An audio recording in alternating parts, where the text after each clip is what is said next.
that? It's a little scar. Scar. Yeah, it's a little scar. Oh. I got it. Hey guys, welcome back to my channel. I hope you all are doing well. So as you can already see from today's title, I am going to be speaking about what it was like to be pregnant whilst being an amputee. I get this question asked so much over Instagram, especially if I have new followers and they can see that I've got a child. They want to ask all the questions about what it was like, pain management and everything else. So I thought what I'd do is I'd put all the questions that I normally get in one video, so if I get any new people ask me anything, I can just direct them here. If there's anything I do miss out from this video, then please just message me on Instagram or in the comments below and I will be sure to answer you any questions. Okay, let's get comfortable. So my daughter turned 2 yesterday, so I now officially have a 2-year-old, which I honestly do not know where the time has gone. But so being pregnant whilst being an amputee, I can honestly say I didn't really have an awful lot of issues. Yeah, for me pregnancy was okay leg wise. I had horrendous sickness in the first half of my pregnancy, which that obviously wasn't caused by being an amputee. That was just pregnancy and my body dealing with it. I was signed off from work for about 3.5 weeks because I was being sick almost 5 times a day. But I remember going to the doctors and obviously they can't give you anything because you're pregnant. And she says, you know, we're going to monitor you for another week, come back in a week, let us know how it is, because if not, you're going to have to then go in hospital and have a drip put in because I was so dehydrated. It was just such a hard thing to deal with. I remember there was a day where I had really bad phantom pain. So those that don't know, amputees do experience the phantom pains. Not all amputees, but most amputees do experience phantom pains. It's just where signals from your brain basically are telling your brain that your limb is still there and it's not. It's just very odd. It's very odd to explain as well. So yeah, so I would still feel like, I remember it was pains that I had in my toes, it was in the back of my heel. Oh, it was just awful. But yeah, like I said, I couldn't take anything. And I mean, I take gabapentin now for my phantom pains, which I don't get them as much as I used to anyway. But after all my sickness, and I think it got to about 20 weeks where I started to actually feel normal again. I could eat food again. Which was really amazing. And it wasn't until maybe the last 3 weeks of my pregnancy that's when I started to deal with a lot of swelling, and that really affected me putting on my prosthetic leg because the bottom of my leg was just too swollen to actually fit in the socket of my leg. So I use a pin liner, and those that use pin liners, how annoying, I've got jeans on us, I would actually show you. So my liner that I wear pushes down into my leg, but basically at the time I had a clicked liner, and you would hear it click. It's probably about 7 or 8 clicks, and I was getting it down to maybe 2 or 3 clicks when I'd actually have to physically push my leg into my socket. It was awful. But like I said, that was only the last part of my pregnancy, so I'd been fine up until that point. And well, everyone deals with, well, not everyone, but a lot of people do deal with swelling anyway without even being an amputee. But that was the part that really affected me. And then I would just walk not really feeling very confident because I used to think this leg is going to come off. And no one's going to know what to do. There's going to be a pregnant amputee rolling on the floor with no limb. And no one's going to know what to do. I can laugh now, but at the time it was actually a fear. So yeah, that was quite eventful. But you know, that was really the only issues that I dealt with. And like I said, the phantom pain, I think I honestly probably dealt with that twice in my whole entire 9 months of pregnancy. So yeah, that was completely fine for me. And yeah, just the swelling. So really that was the only issues that I had. So giving birth was completely fine. I had no real issues with my leg other than I was swollen still. The only thing, yeah, the only thing I could probably say, whereas I probably would have needed to put it on but I didn't have time, was unfortunately I had a bit of a traumatic birth, and I was in the pool and Aria's heart rate had dropped, so I couldn't give birth in the pool. So my husband, then we had to wait for my contractions to stop to like lift me out the pool, because obviously I was wet and couldn't hop along the floor. Yeah, that was pretty much the only thing that I probably could have used my prosthetic for, but I couldn't.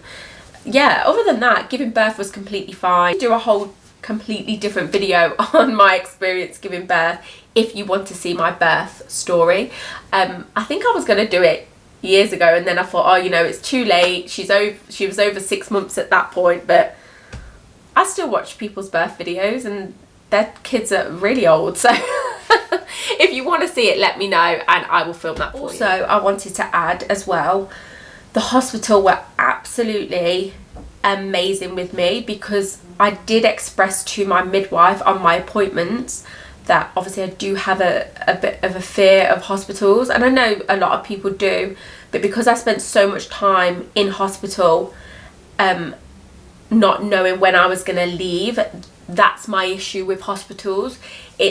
I can go in for something, you know, a routine checkup or anything like that, but it's a fear factor that I don't know when I'd be returning home, and that's my trauma side of what happened to me versus hospitals now. And they were just absolutely amazing, and my only request to the hospital was, if I have to stay in for any reason, at this point I didn't know, I stayed in hospital, I went in on the Tuesday and I left on the Friday. Yeah, I think that was it, I left on the Friday. So for me, my birth plan didn't go to plan, and like I said, if you want, I will film a separate video on that and go in the ins and outs as to why. The only request I had to my midwife was, if I do have to stay in, please can I have a separate room? And it was I was even willing to pay the hospital to have a separate room, because I have so much fear of, I can't even explain it into words for you to understand where I'm coming from. But anyway, that was my only request, and it turns out I ended up, like I said, I did stay in there for a long time, and they had everything set up for me, and I couldn't thank the hospital enough, because honestly they were just so amazing, and they understood.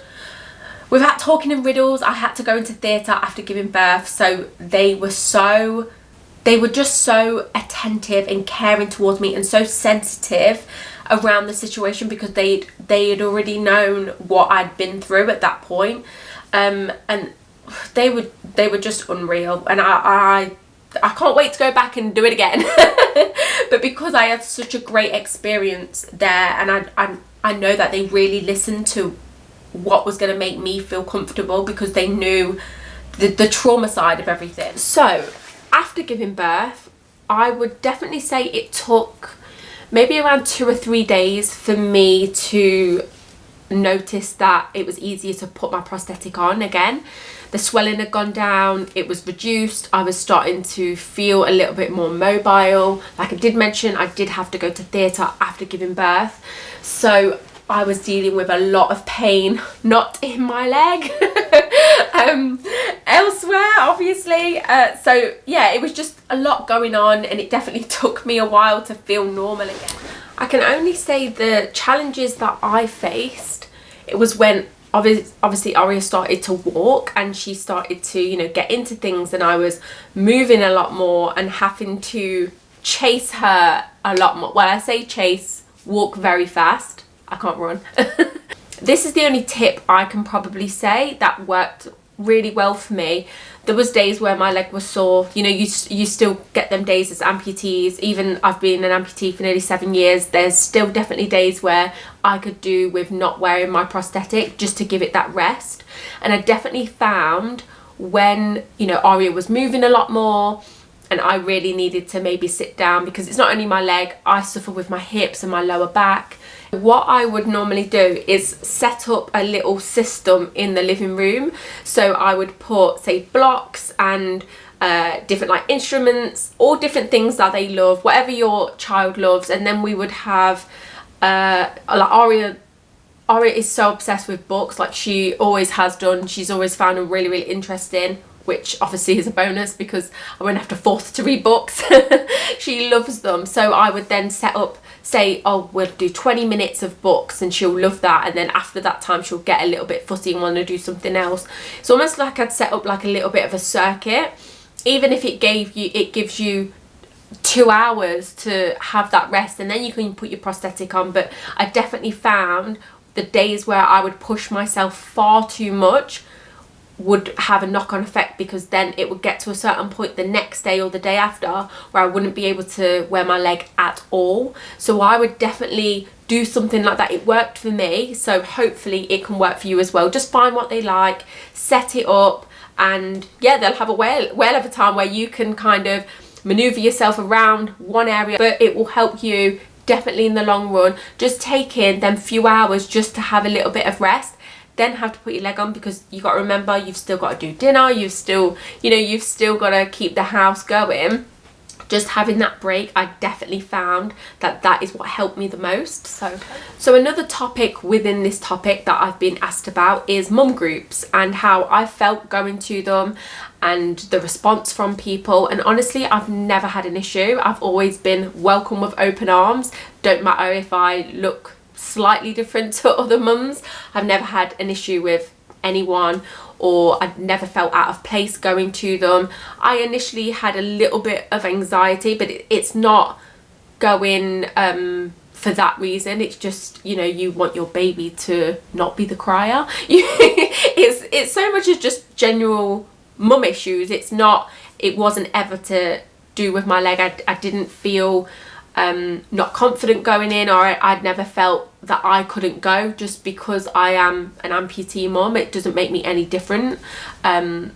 Yeah, so I had really great experiences, and I went to some lovely groups. The one group that I missed the most is my breastfeeding group, and I absolutely love that. But if you are somebody that definitely deals with, say, social anxiety, just remember that you're going for your child. Kind of try and take you out of that situation where it's not your problem, because I think I mentioned this in one of my previous videos. Oh, that was it, how Aria has basically made my anxiety so much better. I will link it down below if you haven't seen it, but I think I filmed that last year.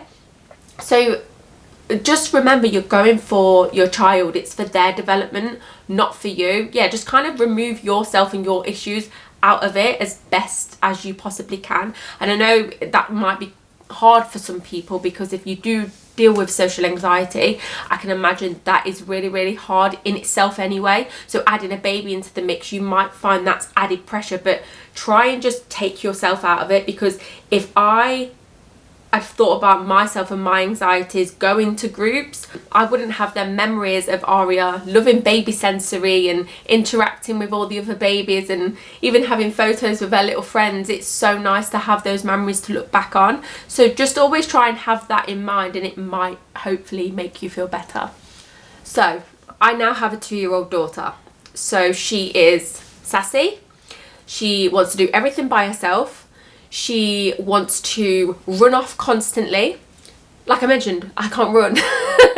Now this is the only thing that I am now finding challenging, is as soon as I take her out of her car seat, I have to grab her straight away, because she will run.